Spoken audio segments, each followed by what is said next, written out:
The Lake Forest Podcast is supported by viewers, listeners, and businesses just like you. Looking for the best pool supplies? Look no further than Dohany's Pool Supplies. With a history dating back to 1967, this family-owned business offers everything families need to keep their pools clean and sparkling, from chemicals to equipment. Plus, customers enjoy free shipping on all orders. Visit Dohany's Pool Supplies today at doheny.com, DOHENY.com, to learn more. Broker Michelle Parno has lived and worked in Lake Forest for over 2 decades. Michelle's lending experience, when combined with her real estate expertise, makes her an invaluable asset to her clients as they navigate their home buying or selling process. Call Michelle now at 847-528-8721, 847-528-8721. For the best cannabis in the world, look no further than Iliad Epic Grow. Owned by Lake Bluff's own Rich Ruzich, they are a cannabis cultivation center focusing on hard-to-find small batch products that will delight both the occasional user and ganjier. When visiting Michigan, ask for it by name. Epic Products, exceptional process. For more information, email info@iliadgrow.com. Laracy & Company CPAs, founded in 2010 by Lake Forest's own Brian Laracy, specializes in tax preparation and bookkeeping services. Earning the People Love Us on Yelp award, their process is straightforward. Just upload, review, and file. For a free quote, visit LaracyCPA.com now. That's LARISEYCPA.com. I'm excited to share with you something special from our Lake Forest community, the Aesthetic Lounge Med Spa, located at 775 North Bank Lane in Lake Forest near Wisconsin Avenue. This just isn't any spa. They offer an amazing blend of traditional spa services plus the added benefit of medical procedures and treatments. In a relaxing and luxurious spa environment, you can enjoy a range of cosmetic and aesthetic treatments. These are all performed under the supervision of top medical professionals. The Aesthetic Lounge Med Spa provides skin care, facial rejuvenation, body contouring, laser hair removal, Botox, dermal fillers, chemical peels, and much more. What's great is that each treatment is tailored not just to enhance your appearance, but also to address specific skin concerns and to promote overall well-being. So if you're looking to pamper yourself and take your beauty routine to the next level, give the Aesthetic Lounge Med Spa a call at 224-768-8028 or visit them at their location on North Bank Lane. It's an experience your skin will thank you for. We'd also like to say we're thankful for our Patreon supporters, Otto, John C., Helen, and Herrick. Hey, is that Vinny Vega in the picture behind you? That would be Vinny Vega. Yeah. That's a past and future Lake Forest podcast guest. Lake County Clerk Anthony Vinny Vega.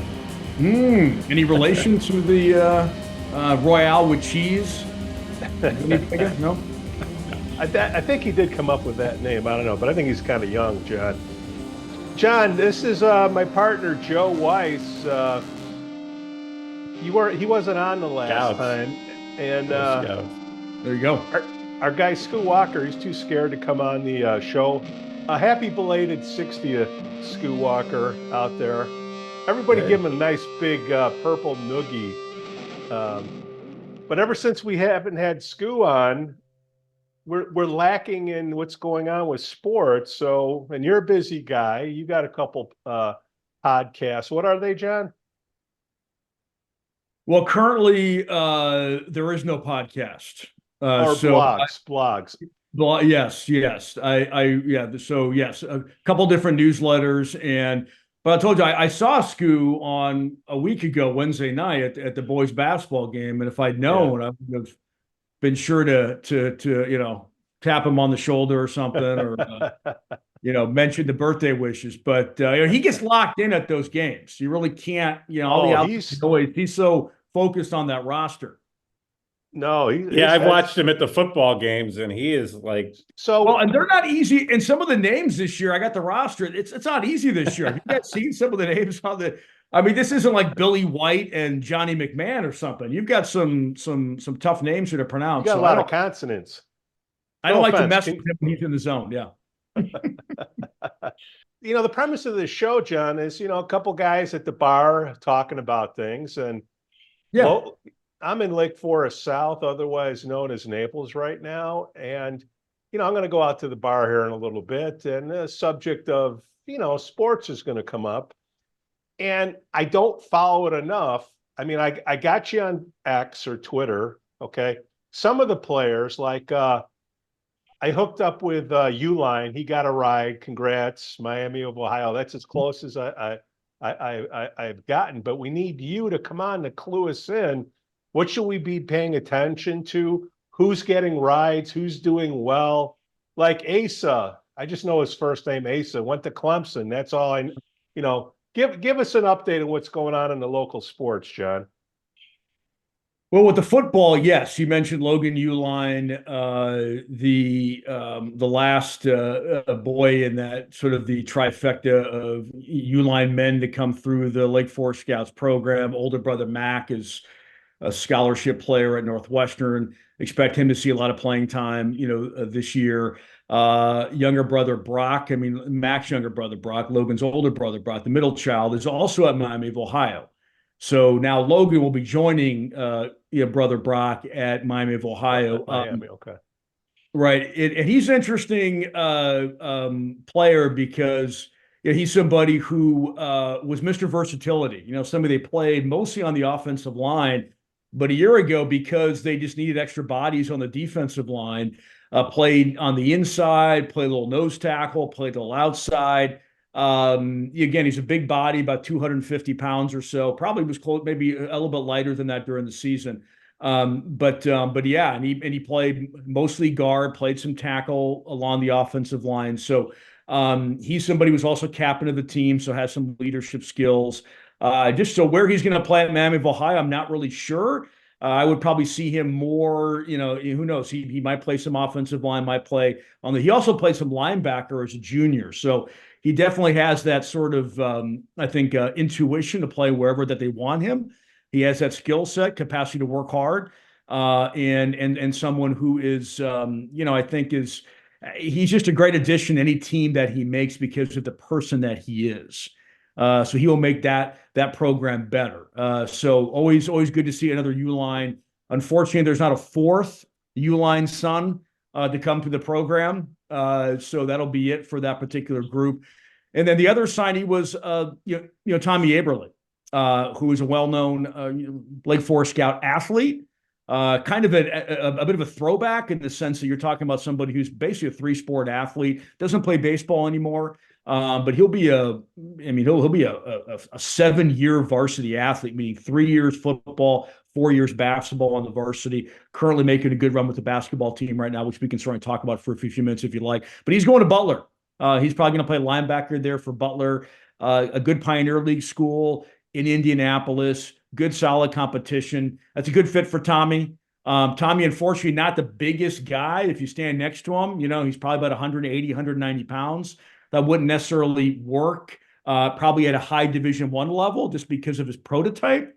He certainly has the motor and the intelligence to play at a high D1 level, but I think just he's more of a leaner build. So, but a good fit for him. Very happy. Likes the guys there. And he's also somebody he will be, wherever he goes, he will make that campus, that program better just by his presence and his work ethic and the kind of unselfish player that he is. So we're certainly happy whenever Scouts guys go on and play at the next level. The U-lines, that's pretty damn impressive. It's not like they need the ride, but they got the ride. They worked their ass off to get there. We blow the grandfather a lot of crap, but that's a credit to the work ethic. And my nephew knows one of them. I believe the one who went to Northwestern. He's at Northwestern too, but they don't have their nose isn't up in the air. They're hardworking, normal kids. So I give kudos where kudos is due. I don't know the parents, but just seeing and hearing from the kids and what they've done is pretty damn impressive. Yeah, I think you said it there, Pete, that you can't meet more humble. I mean, Mac and Brock are a little different personality than Logan.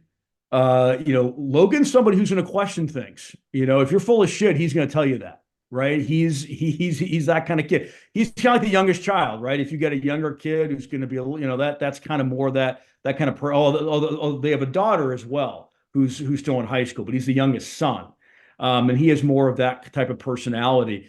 But Mac and Logan and Brock, they, aside from, you're right, we know about that family, but you would not know it if you met these people.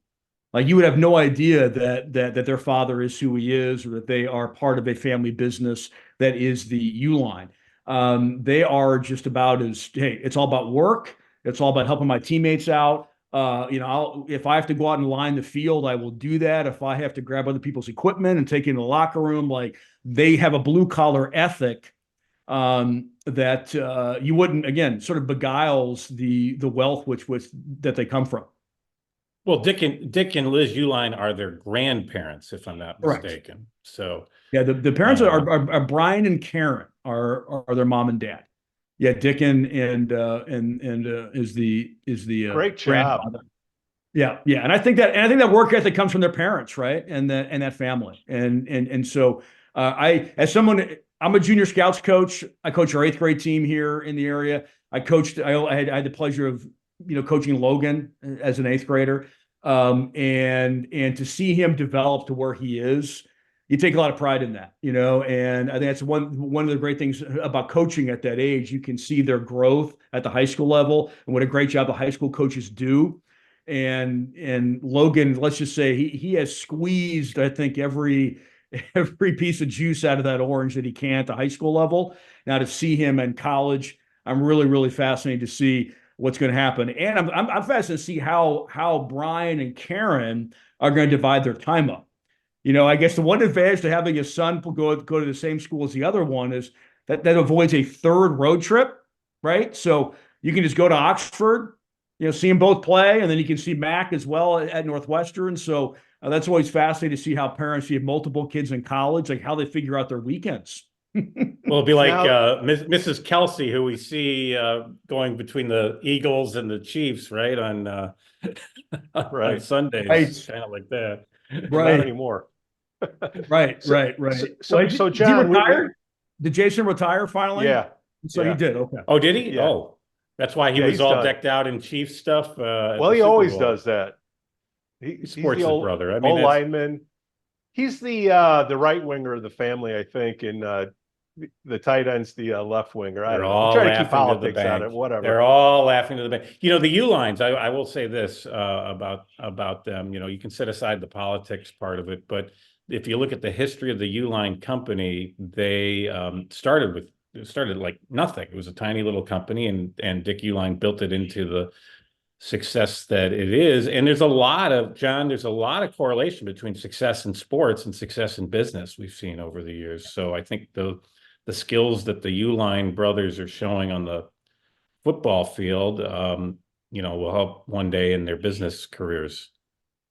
Yeah, without doubt. And to close the loop on this is I think they, as I said before, there is a blue collar lunch pail work ethic that is within that Scouts football culture. It starts with the head coach, Chuck Spagnoli, who's kind of a no nonsense guy. And I think the Uihlein sort of adopted those principles and also led, but in different ways. Mac, I think, is more of a lead by example, sort of athlete. Brock sort of in that mold too. But if you talk to guys that are still within the program, they will tell you how much Mac and Brock are still present and how much they influence them. And certainly Logan as well. I'm sure Logan, having 2 big brothers around, that there was some influence there and sort of trickle down effect in terms of who he is. But just excited for the family. And Miami of Ohio is a very good MAC program. They sort of won their division last year within the MAC. So I mean, they will find a use for him, somewhere down there in Oxford. So those are the 2 that got the rides. I'm sure there'll be others that are coming on, D1 or D2, D3, whatever. What about the ones that are in college now playing ball or just coming out? Like at Notre Dame, you got the quarterback, the wide receiver, and then you got the D lineman. Is he got 1 year left. Rylie Mills, do you know what's going on with him? Yeah, so Rylie is I'm trying to think of what if he would have been if he's going to. Yeah, Rylie graduated. He was an early enrollee, so he graduated in the winter of 2019. So he enrolled at Notre Dame early in 2020. So this coming fall will be his fourth year. He could have declared for the draft. From the little that I know about is that he just said I mean the draft grade was not at a level to where he felt comfortable declaring. And he'll have an opportunity at Notre Dame this year, I think, to see the field a little bit more. I mean, they're so deep at Notre Dame. If you watch these games, right, guys? I mean, they're kind of shuffling guys in and out every single play. So you'll have guys that are kind of specialists, might be pass rush guys who just play on third down. But I think Rylie is somebody who I think probably needs to have a little bit. It can show that he can be more of a 3-down guy and play a few more downs. And so whether he's going to be inside or outside, to be determined. He will definitely be a draft pick in 2025. I don't think there's any question about that. But yes, he'll be back this year, for the Irish. And I think between him and Mac, and you've also got, guys like Ritchie Hoskins. I want to make sure I did mention Ritchie Hoskins, who's somebody who was the conference player of the year, all-state guy in lacrosse. His senior year, took the Scouts to a state championship game in the spring of 2021. He also played that spring season of 2021 as well, which was, of course, we had that canceled, thanks to Governor JB in the fall of 2020.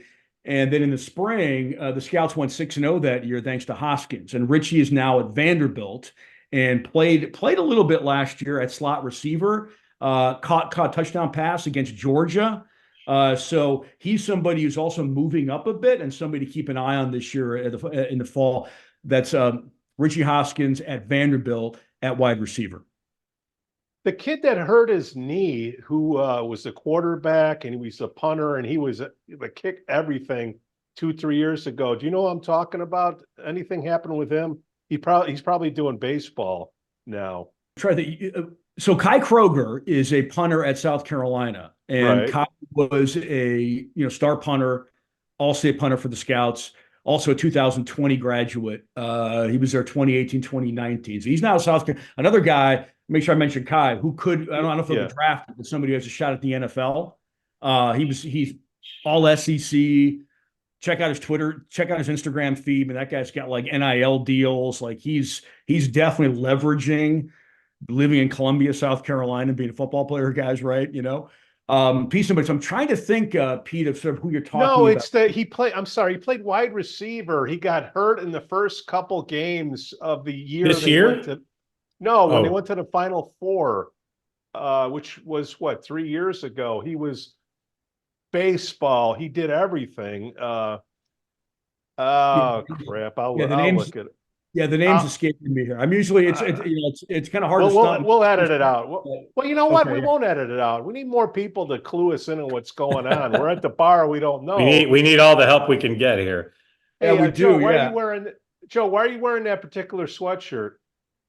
I'm supporting the Scouts. I mean, I have a Lake Forest Scout student in my house, and I also, it's got the little arrowhead here. If you look closely, Yeah, that's a good design, I gotta say. yeah. I don't know I think we got this at the Scout. They have that Scout store at the high school that's open I think once or twice a week, and then Kittles has stuff at Market Square and stuff. So we've got a lot of Scout gear, and we wear it to the games. Well, Joe, the tangents I was looking for is number one. But I know where you're going. You want the chief, the spear, and then number spear. two, the dance team, 2 years in a row, taking all state.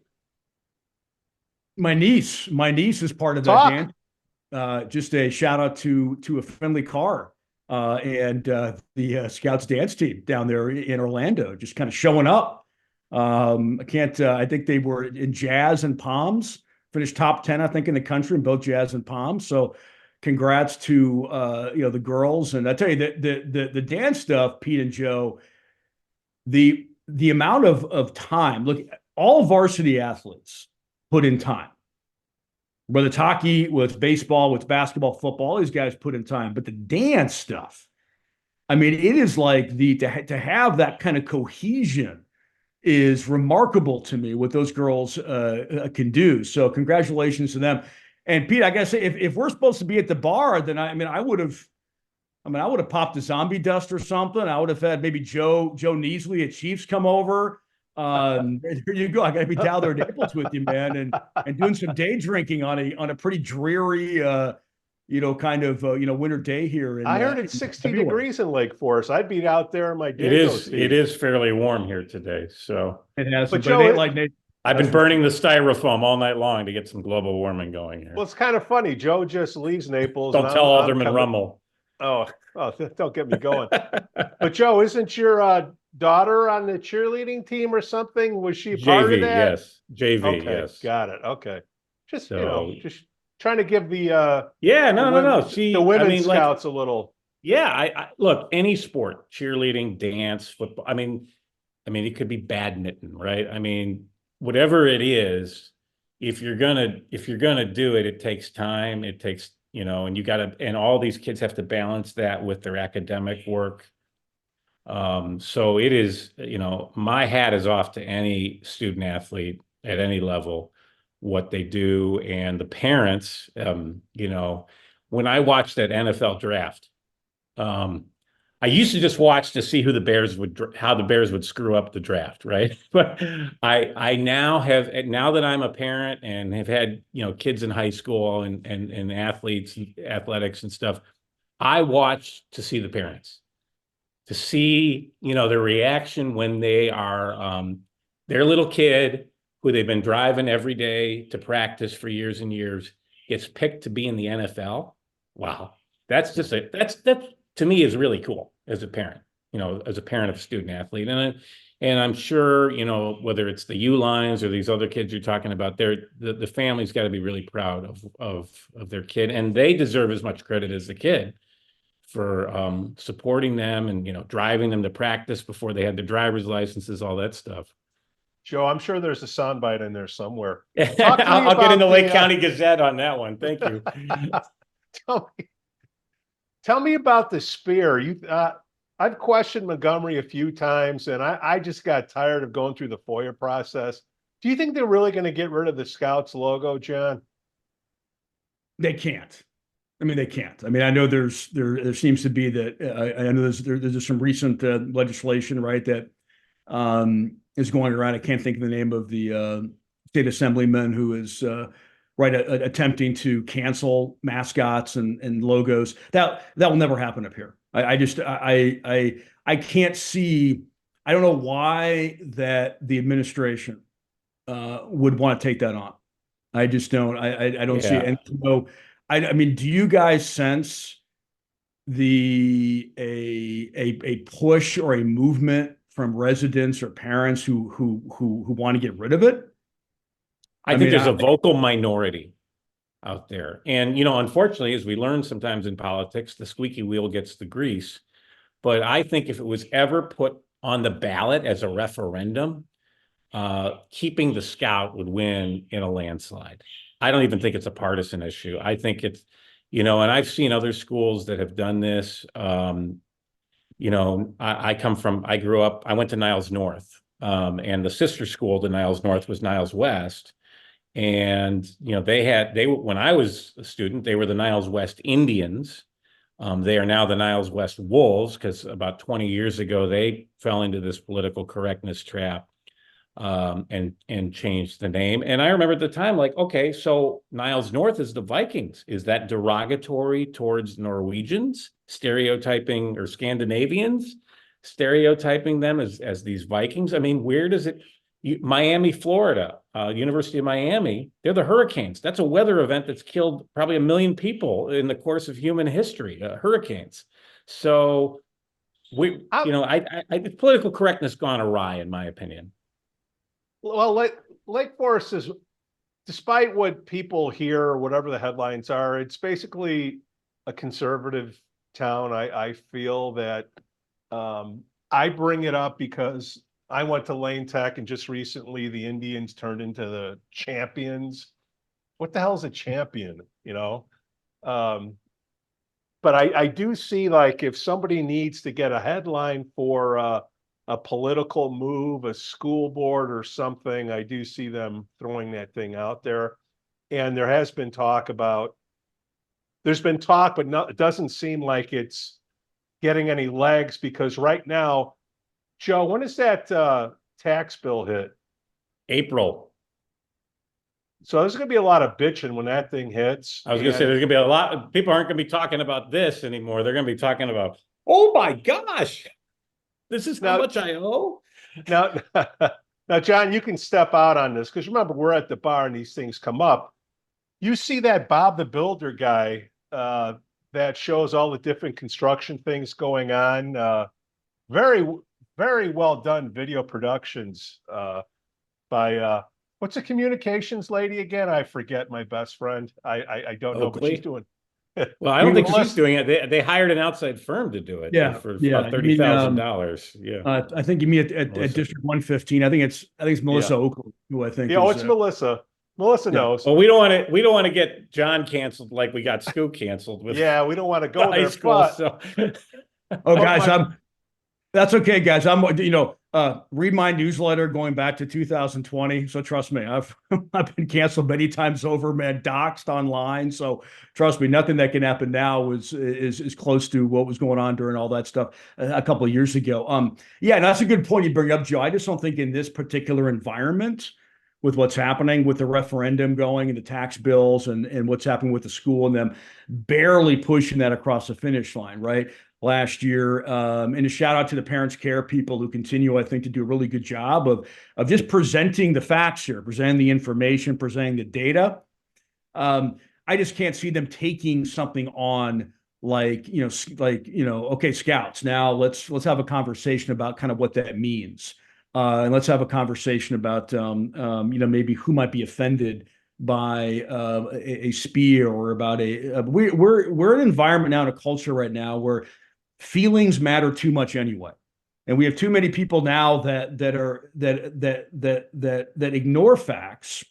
And we're talking about leaders, political leaders, legislative leaders, coaches, all different level, who go ad hominem too much. And give arguments that have nothing to do with facts, and are just sort of instruments to garner personal emotions out of themselves, or to get emotions out of their subjects. And so this, to me, is an emotional argument, and has nothing to do with what the people in this particular district want. And so I think we got to sort of let's sort of focus on getting the schools better, making sure kids are being prepared for college.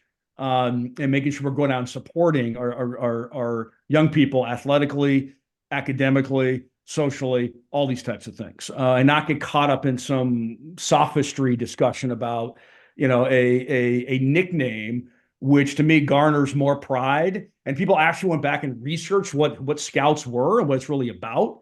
I think they would understand that it actually represents our community quite well. Well, and that's the compelling argument that was made at Niles West when, unfortunately, they made the change. Chief ULINE at University of Illinois, people said, "Hey, look, this is to show and to display the pride, just as Vikings."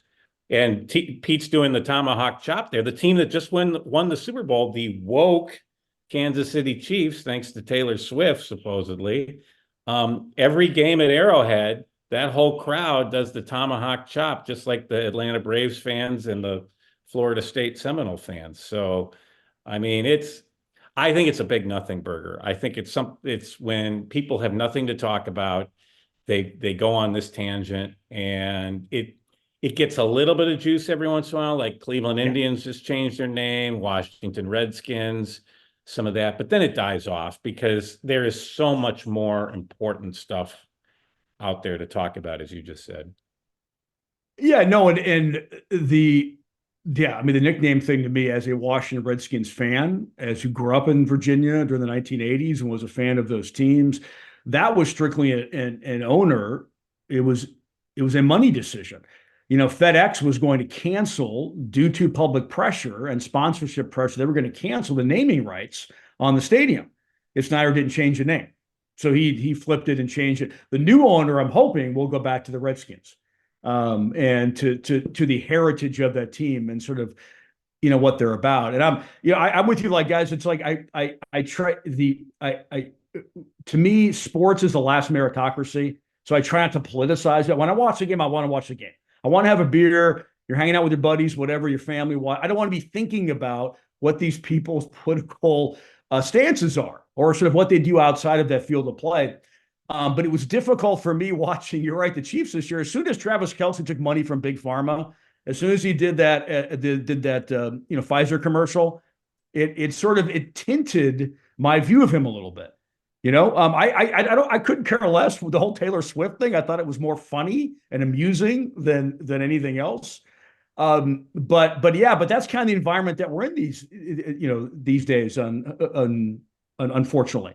So I prefer just to put the 65-inch screen up, pour a beer, whatever, watch the games. And for the most part, I think that's why the NFL ratings, I think, are so much higher now, guys, than they've been. They've done a great job, I think, eliminating some of the sort of, woke politics and not having the sort of virtue signaling that I think you see with the NBA and you saw with the NHL, I think. Too. Oh, yeah. The NBA, they might as well fill out an in-kind contribution form to the Democratic National Committee. It seems like it's like a commercial for the Democratic Party. But I'm with you. I want to watch. Look, I'm as political as they come, but that's my job. That's my vocation. I want to sit back and watch a sporting event, football, baseball, whatever, and not think about that stuff for 3 hours. I just want to watch the game. So getting back to the NBA sucks anyway. Yeah, the NBA sucks anyway. So go ahead. Yeah. Why do you even bring up the NBA? It sucks since Michael Jordan retired. Thank you, Joe. Amen. Go LeBron. Okay, so Joe, you were there. John, I don't know if you were there when they had the kickoff for that new artificial turf. We haven't talked that much about it. That was a big political thing. And correct me if I'm wrong, but the haters of the turf, they hate the forever plastics, and it just drives me crazy when I see them sipping out of a plastic water bottle. But do you see the next political thing is going to be to monetize that turf? Because I forgot what the number is each year because it lasts 10 years or something like that, and they need to bring in money. Yep. What are your thoughts on bringing in tournaments to Lake Forest, John? It's going to happen, guys. I mean, when you say tournaments, you mean like youth tournaments, youth lacrosse tournaments? You mean high school tournaments? All of it, monetizing the field by doing tournaments. Yeah. So I think it's going to happen for sure. I mean, I think you're starting to see it now. Yes, I was there. I was invited to the grant. I think it was in November of last year. There was actually it was a beautiful night.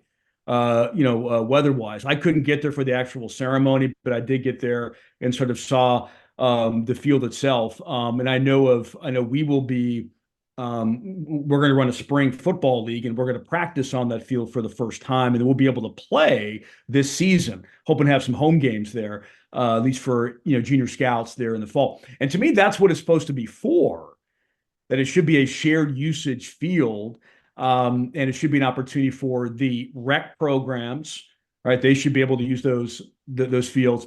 But you certainly have to pay for it. So I think farming it out to, private sector and having, youth sports industry, whether it be lacrosse, field hockey, soccer, having them be able to use it as well. I think that's fine too. But I think absolutely, I think you're going to see certainly youth tournaments. I know that currently lacrosse and soccer, I know have spent, there's this big, massive private equity lacrosse company called Team One, which has really come into the North Shore area. And that's been kind of their strategy, where they bought up all this field space, right? So if I'm not sure it's exactly happened this way in Lake Forest, but like in Winnetka, for instance, when they built all those beautiful fields down there, they basically wrote an open check and said, how much is it going to cost for us to buy up all the primetime field space? And there's been some pushback, I think, at the local level for that stuff, because the fields are supposed to be for basically, for house teams, right? For kind of rec league teams. So that to me will be an interesting dynamic there between private versus public. in terms of the sort of use of that field and something to monitor over the next 5 and 10 years. Will pickleball be a sport at the high school? It's got to be. Well, girls flag football is the next one, guys. You will see a Yeah, they just had a big thing at Hallis Hall about it. I was there. I was there, Joe and Pete. I was there. They brought out all the big guns. Pete would have loved it because there was I think the over under on the use of the word inclusion was about 8.5 going in. If you took the over, you would have won. And that would have been a fun drinking game, right? How many times you hear the word DEI used at one of these press conferences, right? So, but it was Kevin Warren, the Bears president, was there. So this is a big initiative, not just here locally, but coming from the NFL and from the Bears. So I don't know if Lake Forest High School is going to have a team or not. I'm still checking to see if they are. I think it may take a few years to see it kind of progress. But pickleball, I mean, I don't know. Is that something that like young people play? I mean, my wife and I are in a pickleball class at the. I expected you to be in there for sure. Yeah. Rec Center, and we single-handedly bring the average age of the class down about 20 years. So I don't know if it's, and I'm 55. I don't know if it's a sport that kids want to play at the high school level. Now, is the flag football, is that the Pro Bowl this year was a flag football game? Correct. And we hear all this talk about concussions in football. Is this slowly going to make it to where we don't have tackle football one day, do you think? I mean, that'll never happen. I don't think in this particular area. I don't think it'll happen in more middle class, upper middle class communities. I think football's an expensive sport, takes a lot of resources. I think there's definitely data out now that shows that gap where in certain communities, certainly urban communities, they're really struggling. Joe and Pete to field competitive teams. We see it at the youth level. And we see programs like Zion and North Chicago that are really used to be phenomenal. You mean the youth programs are kind of coming along, but the high schools are really struggling. So then you're going to continue to see that sort of economic gap. I think flag football can maybe close that gap a bit because you're adding women and girls into it, right? So there's a whole other segment of the population who could play it. Yeah, it's not that expensive to play. All you really need is small field space, flags, some headgear to kind of protect their heads. So, but to answer your specific question from a safety thing, I think there's just, me as a youth coach, for instance, I have to go through multiple certifications to be able to coach. And those certifications are done from a health and safety perspective. So, so the equipment has never been any better. So I think that part of it, I think we're sort of past that. The sort of head injury scare of 2017, 2018, 2019. You may still see some legacy media types who do want the sport eliminated or who don't like the fact that there is this economic gap, like the New York Times and some of these who continue to sort of push this narrative that the sport is not safe. Or Tua takes another hit. Yeah, it's not safe for him. It's not safe for certain guys in the NFL, but these are 30-year-old men who are making their own decisions about what to do with their bodies. Yes, then it's probably not safe for them. But for 10, 11, 12, 13, 14-year-olds, it's the way it's constructed now is perfectly safe. I would argue that as a cheerleading parent, I'm going to get in trouble for this, but I think the football players are safer than the cheerleaders. The cheerleaders are doing, all sorts of pyramids and stuff, and they fall on each other, and I know they use the mats and stuff, so I'm not accusing anybody, but football players got the gear on. I sometimes think the cheerleaders need the gear on from when they do these pyramids and stuff, because that some bad things can happen in soccer and cheerleaders. I mean, this stuff that, hey, I don't want my kid to do a contact sport, but if you look at the concussions, they're just like Joe said, there's more over there. Speaking of concussions, I don't know if this is a segue or not, but Justin Fields, man, he gone. He unlike the Bears on Instagram or whatever it is. You got a thought on what's going on with Fields? Well, first I would ask Joe is if he is there a T-shirt underneath that quarter zip that says the hashtag Palm Dad? Do we have that Palm Dad? Is that Joe? No, Or Dad? Okay. I No, just all wear right. the scout. I don't think there's any cheerleading specific gear for the parents. I think it's just the Gotta change that. Gotta change that. girls wear that. Yeah, like I said, the scout store. We go to that scout store every so often, and we stop in Kittles, and we're always picking up some Lake Forest stuff to show our support. And since moving here, I've been very impressed at the spirit of the community towards the high school sports. Like when it's homecoming weekend, all the flags in downtown Lake Forest. You don't see that in some other suburbs around here, and that's really a credit to the community rallying behind Agreed. the Yeah, scouts. agreed. They do a great job with the clap out, which they do, for kids that are kind of going downstate. So I know they did it with the dance girls before they went down to Bloomington. But Pete, to your question about Justin Fields, yeah, isn't that funny? The fact that these guys track this stuff, but he unfollow the Bears on social media. Personally, just as a fan, I don't think he's the answer. I think they have a great leverage position this year, having the number one draft choice. At some point, you got to pay Justin Fields. To me, he's not worthy of starting quarterback money. Watch the games. Again, I kind of go back to this discussion now where everybody makes conclusions based on emotion, not the facts. And watch the data, look at the statistics. He's not a starting quarterback in this league. He's just not. So maybe somebody else will design an offense around him. And if the Bears weren't in a position to have the number one pick in the draft, maybe they would have to keep Justin Fields, but take a quarterback, take Caleb Williams, take Drake May, see if you can get a good deal for Justin Fields. If somebody will take him, maybe get a second or third round pick for him. Best of luck to Justin. I think he's a tremendous leader and a tremendous person. Everything that I hear about him as a young man.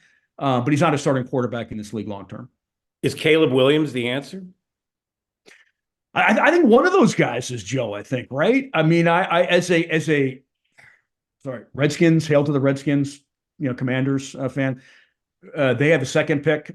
Caleb Williams is from the DMV area, DC sort of Maryland area. So I'd love to see the Commanders get him, but I wouldn't be surprised if the Bears take him. I think at some point the Bears are going to have to draft a franchise quarterback, right? And sort of have him be the guy. And so it seems like this year they're in pretty good position to take him. So yeah, I'd take Williams, take some draft capital that you made from, making that trade last year, trading Justin Fields, beef up that offensive line, get some more skill guys. And let's give, the McCaskey family a little bit more, juice so they can try to squeeze the taxpayers of Illinois and Cook County or Northern Cook County to get a new stadium deal. If you're 12-4 and 13-3, that helps when you're trying to get these tax abatements and you're trying to get some of these referendums pushed forward, right? So have a winning product, and that might help you actually get a new stadium. Yeah, who's going to bleed the taxpayers more, McCaskey or Jerry Reinsdorf? I don't know. Well, I think Reinsdorf is just trying to get some of the taxes diverted, right? I think he's trying to get some of that hotel tax money that I think is already going into the Illinois, I think Sports Authority that kind of runs the facilities in the state. I think he's been down there shilling for that. I don't think he's actually trying to get technically new taxes. He just wants a percentage of whatever the hotel tax is. No, you can't, guys. There's too much evidence of no more public money for stadiums. It's not good. It's bad for these communities. So they got to figure it out, and maybe he'll go to St. Petersburg this time. Yeah, I mean, I'm a Sox fan. I grew up a Sox fan, which is kind of rare growing up in Northern Cook County, but I got to give credit to the Cubs and the Ricketts family because they don't get a dime from the government. Wrigley Field, privately built, privately owned. They don't get a penny from the taxpayers. And sometimes they win, sometimes they lose, but they're a very successful business on their own. What gun to your head, John? They didn't get the tax valuation they were looking for. They're trying to squeeze Arlington Heights at the risk of the school budget. I don't know if there was a political thing. I used to live in Arlington Heights for a while, and I go back and I just see a flat, no more Churchill Downs, no more Duchess Way. It's just a blank field. Do you think they're going to be in Arlington Heights or stay in Chicago? I do. I think at the end of the day, I think they'll go to Arlington Heights. I just don't. I mean, somebody who spent many days there at Arlington Park, probably like you guys did, right? Enjoyed that.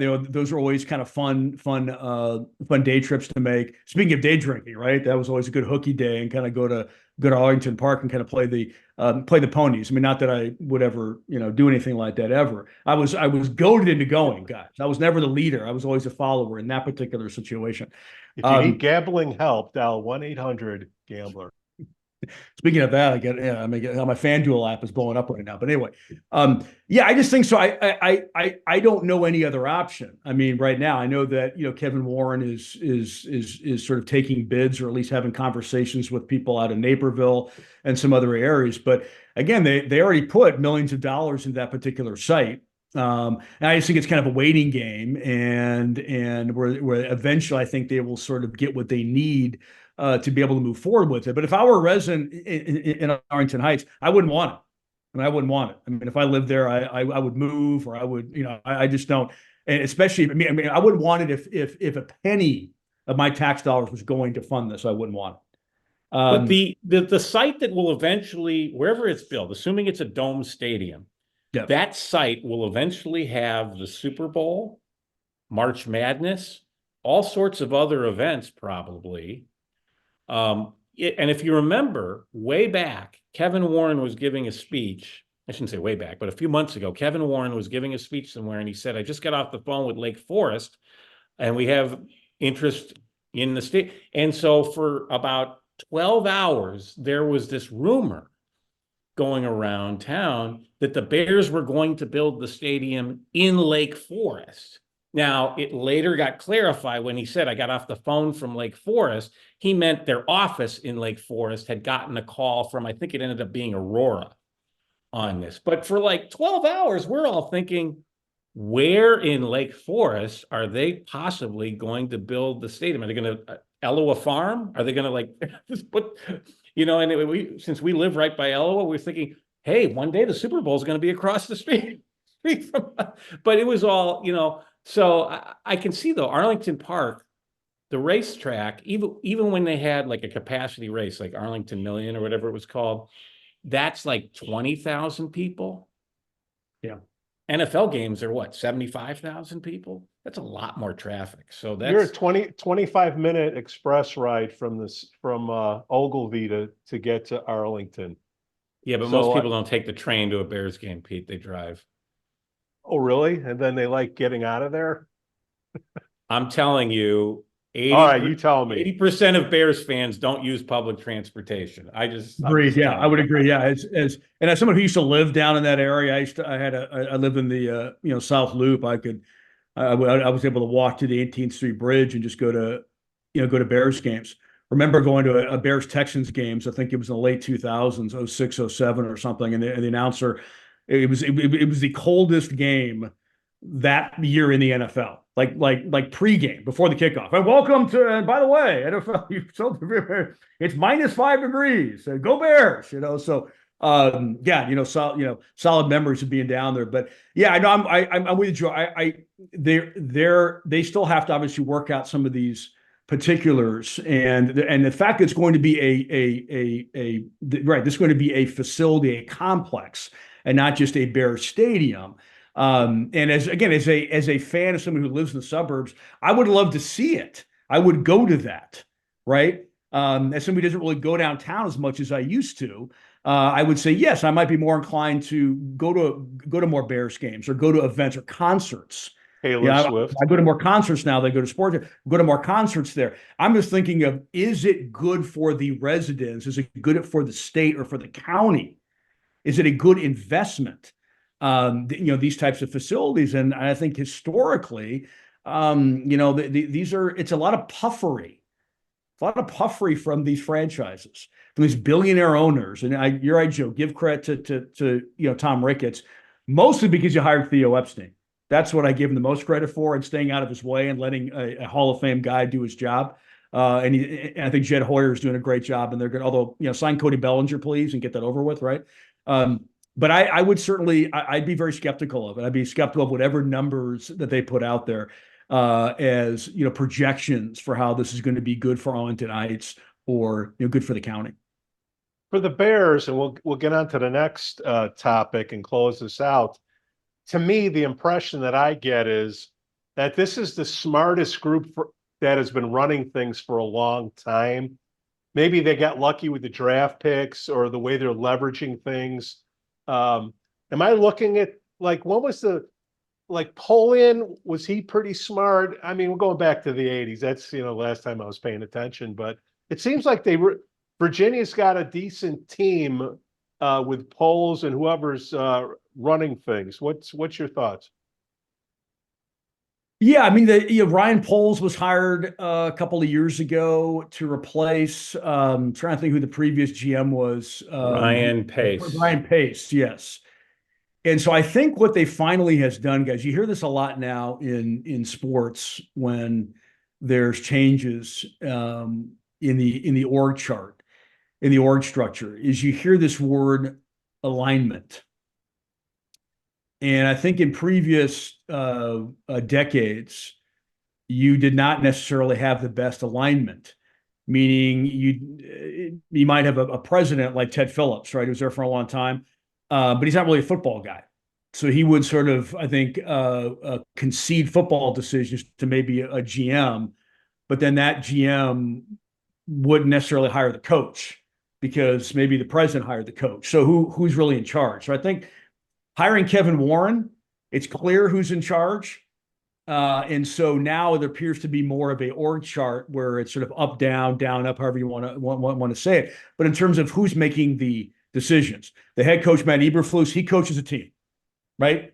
Ryan Poles picks the players and Kevin Warren kind of oversees all of it. And then you have certainly the McCaskey sons and the old lady Virginia, who are also omnipresent and are certainly there. I just hope, yeah. So I think they're certainly best positioned now, guys, to make sound decisions. Will they make those decisions? Remains to be seen. I'm certainly skeptical because they haven't done it over the last 20 years. But Pete, to answer your question, if they're ever going to get it right, now would be the time. I mean, look, it's not right for the Detroit friggin' Lions, okay, to be in the NFC Championship game, right? Okay, so let's go. Campbell's a good coach. Screwed up the last game, but he's a good coach. There's a good squad there. But come on. I mean, the whole going on fourth down thing, and I just, again, another one of these guys. I agree with you. Campbell's a good fit for that organization. He seems like he'd be a terrific guy to play for. But as somebody who went to Michigan State, has friends who live in Michigan, and they're kind of bought into the towel of sort of Campbell, right? But watch the NFC Championship game and watch some of the decisions that were made in terms of not kicking the field goal, that sort of thing. That will lose you games at that level. I don't think the Lions will ever be a Super Bowl team because of Campbell. I think there's a ceiling with a coach like him. Here in Chicago, I don't know much about Eberflus. I know Eberflus can coach defense. That much I know he can do. Whether he can, get the offensive stuff figured out, we'll see. Bears have always had a good defense. Speaking of good defense, Spagnoli, Joe, you didn't know this, but Spagnoli's brother and I used to hang over at Yahtzee's in the city, have a few chicken wings back in the day. Bob Spagnoli, former New Trier coach, right? Yeah. Great guy. Pete is definitely a football guy here, if you could tell, John. Well, it depends who I'm talking to. We got to talk about the Scouts basketball team before we. Well, I want to hear what's going on. All right. Look, I had a beef with one of Spagnoli's coaches, and I don't know if that dude's still around, but I don't want to get into that. But I was soured on it, and I thought they were going to have a bad season. I had John come on the show, talk me off the ledge, and it seemed like they had a better season than Thank you, John. So it got me off the ledge and say, Pete, this is how you should be looking at it, right? So, look, I don't want to be the smartest guy in the room. That's why we have you guys on the show. So the outlook for the football team, what do you think? Who should we look out for? And then we can close out with the spring sports. Yeah, I wish we had an old Polaroid of you and Bob, drinking probably some Pabst Blue Ribbons or something, and eating some chicken wings back in the day. That would be, Bob Spagnoli's a great guy, terrific track coach at New Trier for a long, now retired. So, comes to the games now. I'll talk to him on the sidelines. Terrific guy. I think this year, guys, and we'll have time to talk about. I'll be happy to come on again, guys, whenever, and we'll talk more as we get closer to the season. It's unusually large junior class that will be seniors in the fall. So class of 25 seniors coming up in 24. They've got, I think, like 30 or 35, maybe even more than that, juniors. And juniors that have a lot of experience, who played a lot in 2022 because they had a small senior class and then played a lot last year. So that would certainly lead yourself to think, hey, they're going to be good and they'll be experienced. I have a lot of confidence in that as well, because experience matters. So I think they're going to be good. I think they have to. I think they've got to fix defense a little bit. They struggled, and typically they have a really good defense. They were okay last year, not great on defense. So they got to figure out some things with the defense, but they usually do. I mean, I was over there last night for a kind of a youth coaching clinic, and they're already in sort of, football mode.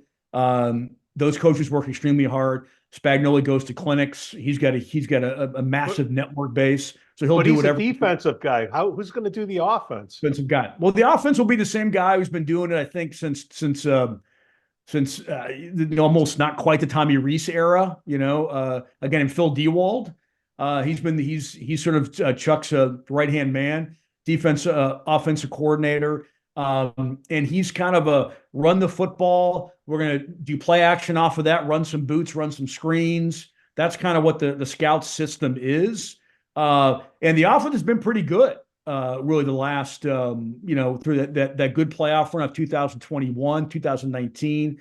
So I think they're going to be fine. They have a quarterback, Danny Van Camp, who wants to play in college, big, strong kid, can throw it.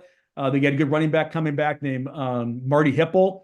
They've got as good skill position talent as they've had in a long time at wide receiver, guys who want to play in college, guys are working on their sport year round. So I think optimism is always high in February, right, guys? But I think it's warranted here, coming into the season. What's going on with the basketball team? Or you're gonna do football? Just a Final Four. Make a prediction now. We'll bust your balls on it later. We'll edit that on post. Prediction for what exactly? The football team. What do you think? They're all junior. They're going to be seniors. So Final Four. Oh, I mean, like, are they gonna make it to the state semifinals? I mean, I don't know, Pete. I mean, you're putting me on the spot here. That's why you're here, dude. I would say the over under on wins would be 6.5. So there we go. Fair enough. All right, Joe, basketball. Yeah, so they're in the playoffs, right? Coming up soon. Yeah. So what's going on? What can we expect with the Scouts in the playoffs? How's the team looking?